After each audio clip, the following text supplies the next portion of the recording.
Sabi dito isang gago, Sir, bakit magkaiba yung birthday mo? Anong pakialam mo kung magkaiba birthday ko?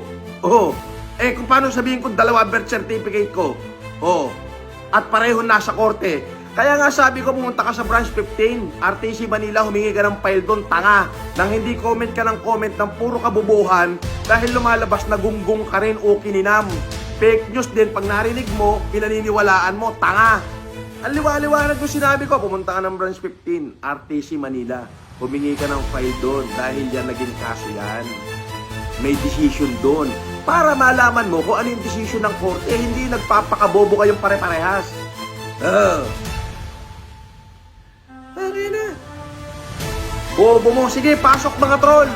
Oh, pasok. Pinag-ina nyo? Yun na lang mga supporter ko.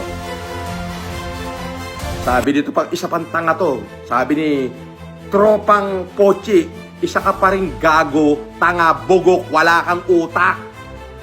Waiver, sulat kamay. Bobo, mas paniniwalaan ng korte ang sulat kamay dahil penmanship yun ng tao na nangangahulugang siya talaga ang gumawa at hindi pinilit o sinapilitang pinapirma. Putang ina mo, ang bobo mo, aga-aga. Kumain ka muna, wala yata laban yung sikmura mo putang ina, ampawan laman ang utak mo, pukin ang ina mo. Ang lulutong tuloy ng mura ko sa'yo, di ba? Sinong tanga sa atin? Di ikaw, pukin ang ina mo, wala na kayong mairarason.